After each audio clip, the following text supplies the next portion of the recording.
Hello,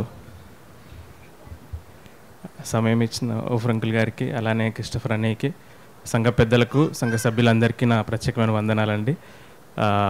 మరి ఈరోజు మా సాక్ష్యం ఏంటంటే, మరి మ్యూనిక్ నుండి హైదరాబాద్కి మా ప్రయాణం అద్భుతంగా జరిగింది.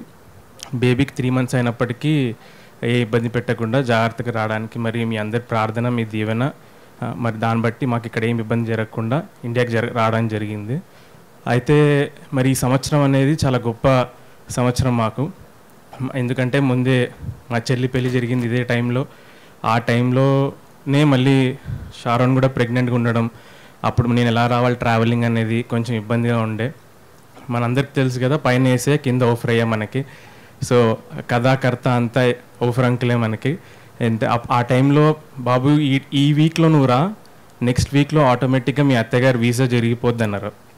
నాకేమో హోప్స్ లేవు అప్పుడు, ఎందుకంటే మాకు వీసా స్లాటే దొరకట్లేదు. కానీ అయ్యగారు నువ్వు దీన్ని నమ్మి ప్రొసీడ్ అయిపోయి ముందుకు వచ్చే బాబు అన్నారు. సో మేలో నేను రావడం జరిగింది 2 weeks కోసం. వెంటనే మా అత్తయ్య గారికి వీసా వచ్చేసింది, తను 3 months కోసం వచ్చారనమాట. సో అలా తనకి సపోర్ట్ చేయడం జరిగింది. ఇద్దరమే ఉన్నాం. అప్పటికి అయ్యగారు మాకు ప్రతి వీక్లో ఫోన్ చేస్తే ఎలా ఉంది బేట, అంత బాగుందా మీకు, మేము ప్రార్థన చేస్తున్నామని. మన సంఘ సభ్యులు కూడా అందరూ మా అమ్మ ప్రేమను బట్టి వారందరూ గుర్తు చేసుకుంటూ ప్రార్థన చేసేవారు. విజయ ఆంటీ కానీ, జయ ఆంటీ కానీ, అరుణ్ ఆంటీ గారు కానీ, మేరా ఆంటీ అయితే మెసేజ్ పెట్టేవారు స్పెసిఫిక్గా, క్రిస్టఫర్ అన్నయ్య కూడా ఎలా ఉంది బేట, మీ అందరికి బాగుందని. నాకు పేర్లు గుర్తుకు రావట్లేదు, క్షమించాలి. కానీ మీ అందరి మెసేజ్లు నా దగ్గర ఉన్నాయి, మీ ప్రార్థనలు కూడా నా దగ్గర ఉన్నాయి. అందుని బట్టి మీ అందరికీ ప్రత్యేకమైన వందనాలండి. మరి ఆ టైంలోనే మా చెల్లెకి కూడా నిజంగా చెప్పాలంటే అనేక సంబంధాలు వచ్చాయి.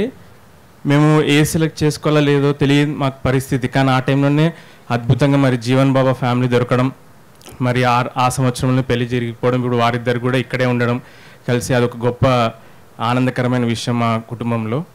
మరి మీ ముందే ఇక్కడే రాయన్ ఆర్యన్ తేజ్ ఉన్నాడు, అయ్యగారు పెట్టారు ఈ పేరు మాకు జర్మనీలో ఉన్నప్పుడు. అక్కడే మేము శ్రీమంతం కూడా అఫీషియల్గా మన క్రైస్తవ పద్ధతిలోనే చేయించుకున్నాము.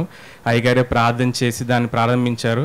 అక్కడ ఉన్నటువంటి అన్యులు కానీ వారందరూ ఈ ప్రోగ్రాం చూసి, ఆ ప్రార్థన చూసి చాలా ఆశ్చర్యపోయారు అనమాట. అయ్యగారు ఇచ్చిన చిన్న మాటకి మీరు ఈ విధంగా పాటిస్తారా అని వాళ్ళే ఆశ్చర్యపోయి వాళ్ళు దాన్ని చాలా రెస్పెక్ట్ చేశారనమాట.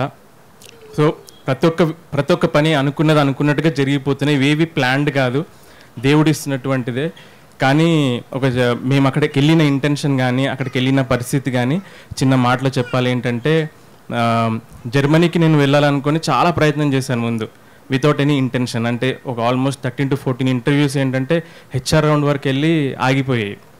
ఒకరోజు అలా బెంగళూరులో నాకు జాబ్ నడుస్తున్న టైంలో మా అమ్మగారు చెప్పిన మాట వచ్చిందనమాట. ఏంటంటే మనసులోకి, నాన్న నువ్వు ఎట్లన్నా జర్మనీకి వెళ్ళాలరా, అయ్యగారిని తీసుకెళ్ళాలరా, మనం ఈ పరిచయంలో ముందు ఉండాలిరా, ఇప్పుడు వెనకబడొద్దురా, అయ్యగారితోనే ఉండాలిరా అంది. ఈ మాట ఏం డిస్టర్బ్ చేయకుండా ప్రార్థనలో ఈ మాటని ఏం డిస్టర్బ్ చేయకుండా అదే ప్రార్థనలో పెట్టి అడిగాను అనమాట. సో ఆఫీస్కి వెళ్ళినప్పుడు నేను ప్రాజెక్ట్ మేనేజర్ అక్కడ. మాకు 2 ప్రాజెక్టులు ఉంటే ఇంకొక అతను కూడా సెలెక్ట్ అయ్యాడు ఇంటర్వ్యూకి, ఆయనకు ఫస్ట్ డే. సో నేను అతనికి కంపెనీ ఇస్తున్నాను అనమాట, కంపెనీలో ఎక్కడెక్కడ ల్యాప్టాప్ తీసుకోవాలి ఇదంతా. తన పేరు కూడా నాకు తెలియదండి. తనతో మాట్లాడుతుంటే తను ఈ ప్రాజెక్ట్ అంతా చూసి, నేను ఇక్కడ ఉండేలాగా లేను, ఫస్ట్ డేనే నేను వెళ్ళిపోతాను అంటే, మరి ఎక్కడికి వెళ్ళిపోతారు అంటే, నాకు జర్మనీలో ఒక ఆపర్చునిటీ ఉంది అన్నాడు. అవునా సరే. ఇది ముందు రోజు నేను ప్రార్థన చేసుకున్న నెక్స్ట్ డే అనమాట జరిగింది. సరే నాకు ఇవ్వండి ఆ లింక్, నేనే ట్రై చేస్తాను అన్నాను.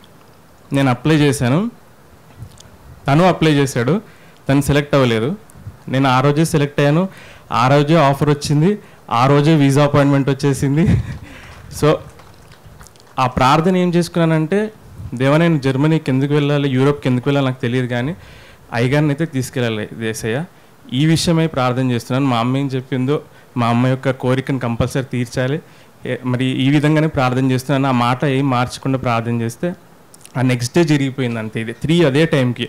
సాధారణంగా ఆఫర్ లెటర్ రిలీజ్ చేయాలంటే జర్మనీ వాళ్ళు మినిమం ఒక 3 weeks 4 weeks తీసుకుంటారు. వాళ్ళు చాలా బ్యాక్ ఎండ్ చెక్స్ చేసి చాలా స్ట్రిక్ట్గా ఉంటుంది రూల్స్. కానీ అదే రోజు అన్నీ జరిగిపోయాయి, HR డైరెక్టర్తో ఇంటర్వ్యూ అన్నీ. సో మన సంకల్పం మన పరిచర్య పట్ల కరెక్ట్గా ఉంటే అది ఎలా జరుగుతుంది అనే దానికి ఒక చిన్న మాట చెప్పాలనిపించింది. సో అదే విధంగా అదే దృక్పథంతో మరి అక్కడ శృతి సిస్టర్ కూడా ఉన్నారు. తను ఆల్రెడీ B1 వరకు లాంగ్వేజ్ కంప్లీట్ చేస్తారు జర్మన్లో. నేను A1 అయింది, A2కి వెళ్తున్నాను ఇప్పుడు. మన ప్రభు మనస్విని, ప్రభు కూడా అక్కడే ఉన్నాడు, తను జాబ్ సీకర్ వీసా మీద ఉన్నారు. సో అన్ని దగ్గరికి వచ్చే తనకు కూడా ఒక జాబ్ అనేది అయిపోతే కంపల్సరీ మనకు ఒక చిన్న క్రూ ఏర్పడుతుంది. దాన్ని బట్టి అక్కడ సిటీ రిజిస్ట్రేషన్, మన చర్చ్ రిజిస్ట్రేషన్ జరగడం, ఆ పనులు ఒకటొకటి చక్కచక్కగా వెళ్తే మనం ఏదైతే దానికోసం ఎన్నో అది సక్సెస్ అయిపోతే ఇంకా ఎయిమ్ అనేది కంప్లీట్ అయిపోతుంది. దాని గురించి అయ్యగారు ఆల్రెడీ ఒక ప్లాన్ మనకి ఆల్రెడీ చెప్పారు, దాన్ని ఎలా ముందుకు వెళ్ళాలి, అన్ని సరైన టైంలో జరుగుతాయి బెట, మనం కంగారు పడొద్దని చెప్పారు. సో దీని గురించే మెయిన్గా మీరు అందరు ప్రార్థన చేయాలండి. త్వరగా మరి అక్కడికి ఎంఎస్కి రావాలనుకున్న వాళ్ళు కానీ, జాబ్ నిమిత్తం ఉన్న వాళ్ళు కానీ ఇదే విధంగా ప్రార్థన చేసుకుంటే ఖచ్చితంగా మనకు ద్వారాలు తెరుస్తాయి. జర్మనీ కూడా ఆపర్చునిటీస్ కోసం ఆల్రెడీ చెప్పింది, చాలా వర్కర్స్ కావాలి అక్కడ వాళ్ళకని. సో ఇండియన్స్కి కూడా ఆల్మోస్ట్ 90,000 వీసాస్ ఓపెన్ చేస్తున్నారు వాళ్ళు ఈ సంవత్సరం. సో దాని నిమిత్తం మీరు అందరూ కూడా ప్రయత్నిస్తే మనందరం అక్కడ ఏర్పడవచ్చు. సో సంఘం అనేది ఒకటి మనం రెడీ చేసుకుంటే కంపల్సరీగా అయ్యగారు కూడా త్వరలోనే వస్తారు. అక్కడ విజయభాస్కర్ అని కూడా యూకేలో ఉన్నారు సపోర్ట్ చేయడానికి మనకి. సో ఈ నిమిత్తమే మీ అందరూ ప్రార్థన చేయాలని చెప్పి, మరి మా కోసం మా అమ్మని ప్రేమను బట్టి, మా నాన్నగారిని బట్టి మీరు అందరు ఎప్పుడు మా కోసం ప్రార్థన చేస్తూనే ఉన్నారు. నేను ఎక్కడున్నా కానీ, ఎలా ఉన్నాను కానీ, నేను అడగకపోయినా కానీ సాంబశివ అన్నయ్య కానీ, సాంబశివ అనే గారు వైఫ్ ఎప్పుడు అడుగుతూనే ఉంటారు మా గురించి. మరి ఆ విధం చేత ఈ ప్రేమను ఏ విధంగా వ్యక్తపరచాలో నాకు తెలియదు. ఇలా ఇంత మాట్లాడతాను కూడా నేను అనుకోలేదు. బండి మీద వస్తున్నప్పుడు ఏం మాట్లాడాలి, సాక్ష్యం ఎలా స్టార్ట్ చేయాలి, ఎలా వైండప్ చేయాలనుకున్నాను. కానీ మరి ఇదంతా దేవుని కృపే. ముందే చెప్పేసింది బావ నేనేం మాట్లాడను, నువ్వే మాట్లాడే అని. అందుకే తన సాక్ష్యం కూడా కాపీ పేస్ట్. సో ఇందుని బట్టి దేవుని స్థుతిస్తూ చిన్న సాక్ష్యం దేవుడు దీవించును గాక. ఆమె ప్రార్థన చేద్దాం. దేవునికి స్తోత్రం, హల్లెలూయా. ప్రేమ కలిగిన మా మహాపరిశుద్ధ తండ్రి, దేవుని ప్రేమించు వారికి అనగా ఆయన సంకల్పము చొప్పున పిలువబడిన వారికి మేలు కలుగుటకై సమస్తమును దేవుడే సమకూర్చి జరిగించుచున్నాడని రూఢిగా ఎరుగుదుము అన్నటువంటి రోమా 8:28 ఆ అద్భుత ప్రత్యక్షత కొరకు నీకు వందనాలు చెల్లిస్తున్నాను. అతడు నన్ను ప్రేమించుచున్నాడు, అతడు నా నామమును ఎరిగినవాడు గనుక నేను తన ఘనపరిచెదనన్నావు. నీ పరిశుద్ధ గ్రంథ వాగ్దానములన్నీ సత్యము తథ్యము నాయన. ప్రియకుమారుడు తేజ బాల్యము నుండి రక్షణార్థ జ్ఞానములో పెంచబడి ప్రభువా నీకు ప్రతిష్ఠించుకున్నటువంటి కుమారుడు, అలాగే షారోన్ ఒక దైవజనుడి కుమార్తె, దాసుబాబు ఇచ్చిన యేసుదాసుబాబు కుమార్తె, తాను కూడా ఊహ తెలిసినప్పటి నుండి ప్రభువుని యేసును గూర్చిన రక్షణార్థ జ్ఞానంలో పెంచబడినటువంటి ధన్యురాలు. నీ సంకల్ప ప్రకారం వారిద్దరిని నీ చిత్త ప్రకారము ఒకంటి వారిని ఏక శరీరులను చేశారు. నీకు వందనాలు. వారి దాంపత్యమును మీరు ఆశీర్వదించి చక్కనైన కుమారుని ఇచ్చారు. నీకే స్తోత్రాలు.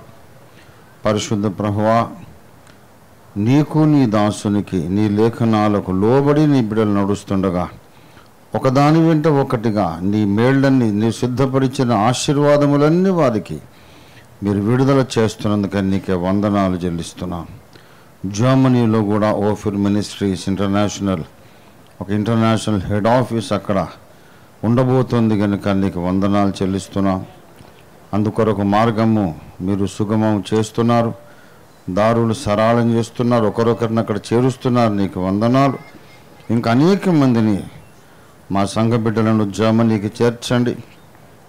అక్కడ బలమైనటువంటి క్రూ ఏర్పడి అక్కడ రిజిస్టర్డ్గా మా యొక్క ఆర్గనైజేషన్ సత్యాన్వేషణ సత్య సంస్థాపన ఉద్యమానికి అక్కడ ఒక లీగల్గా ఒక అడ్రస్ ఏర్పాటుకు సహాయం చేయండి, రికగ్నిషన్ ఏర్పాటుకు సహాయం చేయండి. వినబడ్డ మంచి సాక్ష్యం కొరకు నీకు స్తోత్రాలు. తేజాను షారున్ రోజున మీరు దీవించండి, చిన్నారి కుమారుణ్ణి మీరు ఆశీర్వదించండి. ఈ కుటుంబం మీకు అనేక కుటుంబాలకు ఆదర్శముగా మీరు సిద్ధపరిచిన ఆశీర్వాదములన్నీ తాము స్వాతంత్రించుకొని అటు జర్మనీ దేశానికి, యూరోప్ ఖండమంతటికి, ఇటు భారతదేశానికి గొప్ప ఆశీర్వాదముగా ఈ కుటుంబం తేజ షారోన్ కుటుంబం మీరు అక్కడ వరకు వర్ధిల్లుటకు సహాయం చేయమని యేసునామములో స్తుతించి ప్రార్థిస్తున్నాం తండ్రి. God bless you beta, God bless you beta, God bless you. Right, మంచిది. ఈ సమయంలో